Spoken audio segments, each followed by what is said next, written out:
Okay, next question है हमारे पास। ये क्वेश्चन कहता है कि 3 चार्जेस हैं, -Q1 plus Q2 and -Q3 and हमें बताना है कि -Q1 चार्ज पे एक्ट करने वाले नेट फोर्स का एक्स कंपोनेंट क्या होगा? नेट फोर्स नहीं पूछ रहा, नेट फोर्स का एक्स कंपोनेंट पूछ रहा है। -Q1 पे कौन-कौन से बॉडी फोर्स लगाएंगे, सबसे पहले हम ये देखते हैं। -Q1 पे फोर्स लगाने वाले बॉडीज में प्लस Q2 -Q1 को अपनी तरफ अट्रैक्ट करेगा क्योंकि अपोजिट नेचर ऑफ चार्ज है, ये अट्रैक्ट करेंगे। तो एक तो फोर्स आएगा पॉजिटिव एक्स में due to Q2 and -Q1 को रिपेल करेगा क्योंकि सेम नेचर ऑफ चार्ज है। So this force will be repulsive और इसका डायरेक्शन कैसा होगा? इस तरीके से।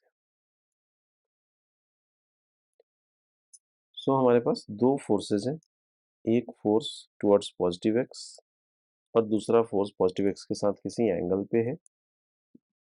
मान लो इस फोर्स को हमने नाम दे दिया F2 and this force is F3। F2 क्योंकि ऑलरेडी एक्स एक्सिस के अलॉन्ग है, तो इसके बारे में हमें कोई चेंजेस नहीं करने होंगे, बट F3 एक्स एक्सिस के अलॉन्ग नहीं है, तो हमें F3 का कंपोनेंट फाइंड आउट करना होगा।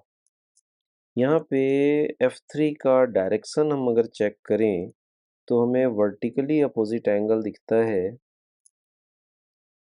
Since this is theta, this angle will be also theta. So it is theta.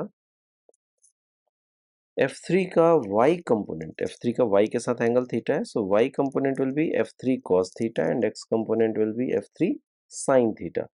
So हमारे काम का जो एंगल हुआ, जो हमारे काम का फोर्स हुआ, F net along x axis will be F2 plus F3 sin theta. F2 plus F3 sin theta. अब इनकी वैल्यूज पुट कर देते हैं। F2 force between Q2 and Q1, so K Q1 Q2 by B square, K Q1 Q2 upon B square.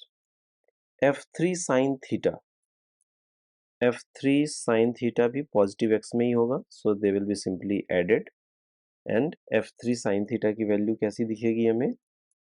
Plus, सबसे पहले F3 की बात करें तो K Q1 Q3 by A square,